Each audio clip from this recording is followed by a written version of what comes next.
You could kind of see the little, like it's forming hands and stuff. Uh-oh.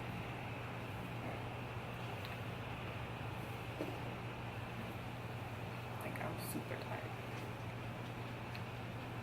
I don't want to wake her up. What's up? I can't talk louder than that. Alright, let's test it out. What's up? She's still asleep. What's up? What's up? Alright. What's up, guys? What's up, guys? It's your girl Tony B back with another video. Usually I say, what's up, Tons of Pretty Gang? It's your girl Tony back with another video. But things are changing. I'm changing the focus of the channel, and I'm gonna be doing more things other than makeup. Okay, so this video is basically, I'm gonna be talking about my pregnancy because it wasn't a normal one. I didn't go my full 40 weeks, and on top of that, it just was stressful, like, and it was hard. If you haven't already, make sure you subscribe for more videos from me because I will be uploading more every week, and try to make a big family of you guys. Let's make a big family. I want you guys to be part of my family. Yeah, okay, so let's get into the video. It's funny because I recorded a video like 3 weeks before I had her. Side. This is a side shot. Front. And the other side. So I'm growing, but I didn't get a chance to put that out because of how I was feeling and stuff. Basically, in that video, I was talking about how I got my CERCLAGE place, and I was on bed rest and stuff. So basically, a CERCLAGE is a procedure where they are stitching your cervix up. They're literally taking sutures and stitching up your cervix to keep the baby in there. My cervix, they call it an incompetent cervix. So basically my cervix would open, it would close, it would open, it would close. But being pregnant, that has to stay closed because that's how the baby stays inside.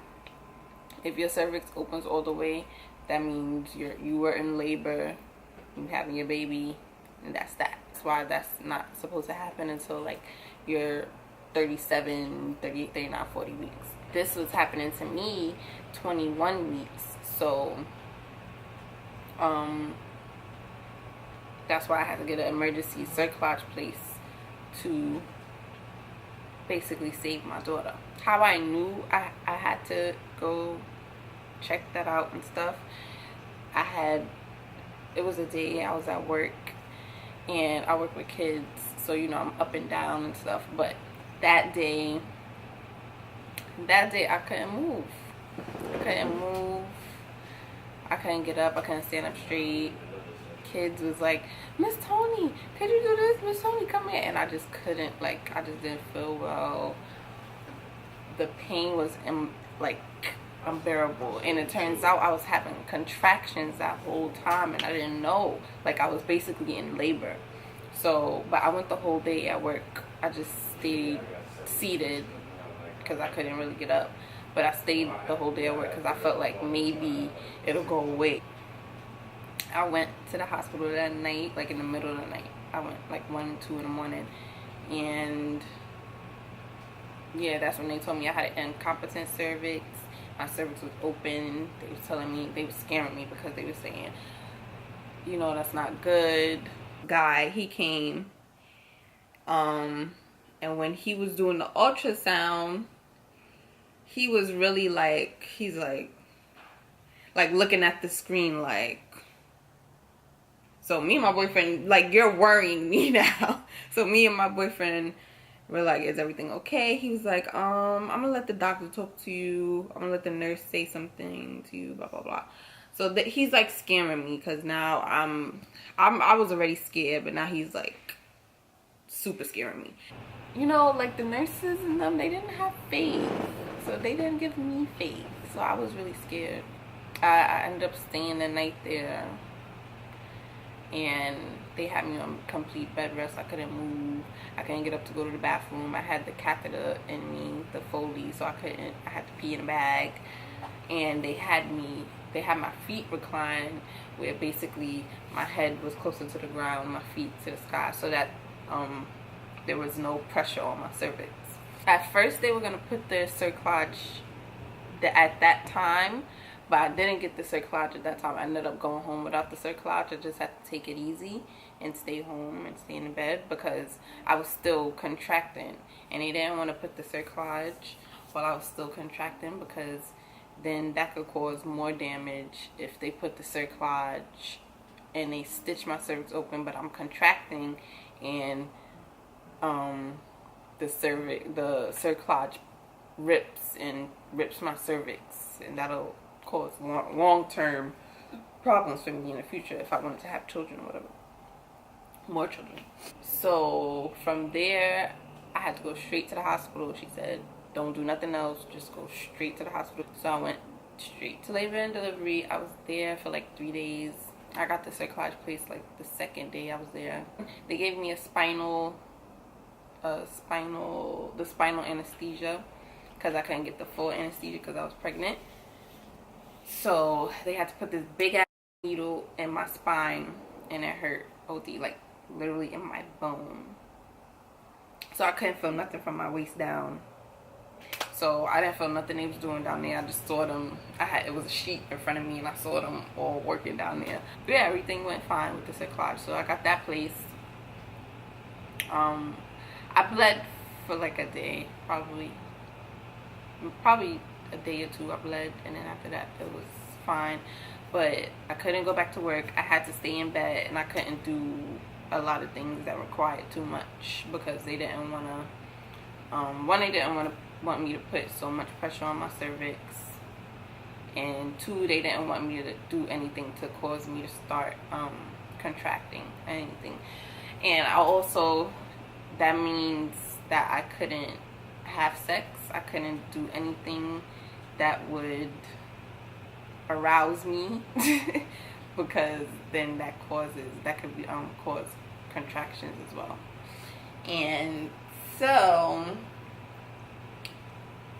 at the time, fast forward to the time I had her, or was about to have her, it was the day that I was having the pains again. So I was having contractions, and I went to the bathroom, and it felt like I had to doodle, and I was trying to doodle, and I wiped myself, and I saw blood, bright red blood. And my doctor told me if I saw blood, if I felt like I was having any type of contractions, to go straight to the hospital. Don't even call her, nothing, just go to the hospital. Basically, they did the same thing to me. I couldn't put any pressure on my cervix. I had to be reclined with my feet up. And I was having bad contractions, like really bad contractions. And I was telling the nurse that, but she swore up and down, because on the monitor, when they see your contractions on the monitor, it looked like irritability. So she was telling me that I'm just having irritability, but I know that I'm having contractions. I know that it's not just irritability, because I knew how I was feeling. Like, you know your body. Then that's what the nurse told the doctor. So of course, if the nurse tells the doctor that, the doctor is not thinking it's so serious, you know. I was there until like the afternoon next day, and it seemed that my contractions like calmed down. So then it was like, all right, well, you could go home, you could get discharged. So I'm like, sure. And they're like, yeah, there's nothing more we can do, blah, blah, blah. Well, the nurse is telling me that there's nothing more we can do, blah, blah, blah.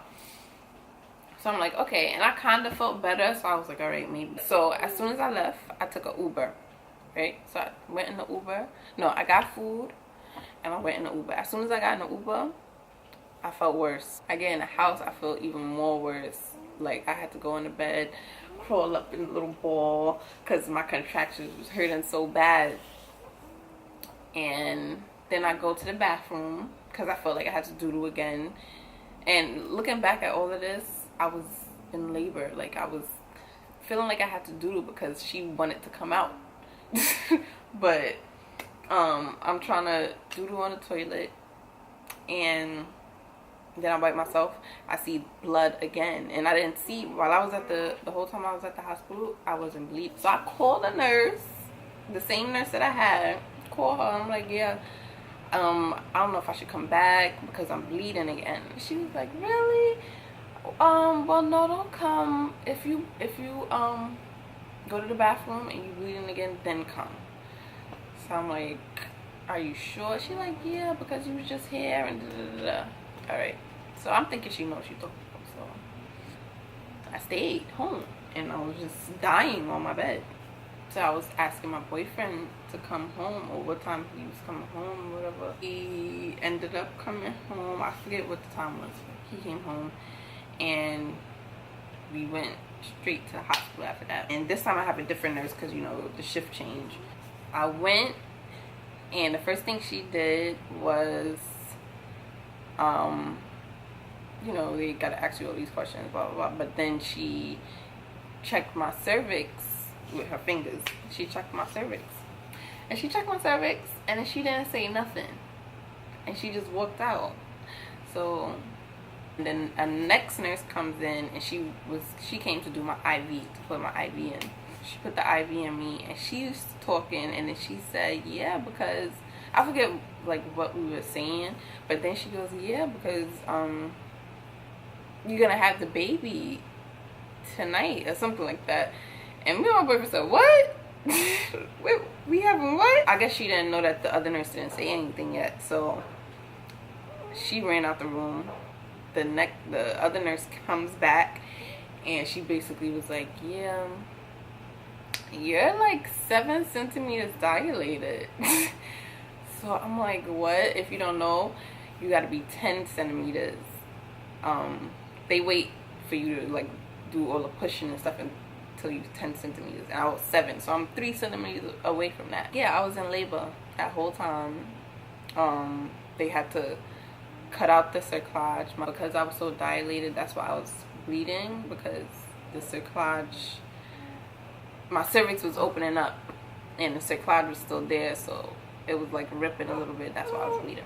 I was there for like 2-3 days, and I couldn't get up for nothing. I had to be reclined again with my feet in the air, head to floor. Then they gave me like these medications and stuff, I guess, to slow down the labor, like to make sure I didn't, like, they were trying to hold off the delivery for as long as they could. They gave me 2 steroid shots and like 2 doses of, I forgot what it was called, but it was basically, the steroid shots were to develop her lungs and stuff better, like faster, and the doses were for her brain development. So then April 19th, my water was like kind of broke, but it wasn't broke all the way. Yeah, so she broke my water, and they waited for me to, I guess, for my contractions to start and for me to get to 10 centimeters. And yeah, they started. They asked me if I wanted drugs. I did not have any drugs. I did it all natural. It took me a couple pushes. It was a very quick delivery. The hardest part was her head. That part was like dire.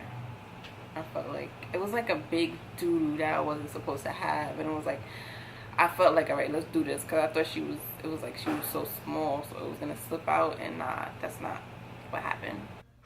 That's a sign from God. My birthday's August 19th. Hallelujah. April 19th, August 19th. I told Hopefully you. she come tonight, right? Well, she should. Yeah, they're gonna do it any minute. But I did it, and she was born at 8:02 p.m. on April 19th, and she was 2 pounds 15 ounces. And she came out, she was crying because they was telling me, you know, to prepare me for her to go to the NICU and stuff. They were telling me, oh, don't be surprised if she doesn't cry when she comes out and all of this, that, and the third. But she cried when she came out. She had a head full of hair. At that point, that's why I say that's another reason my pregnancy was not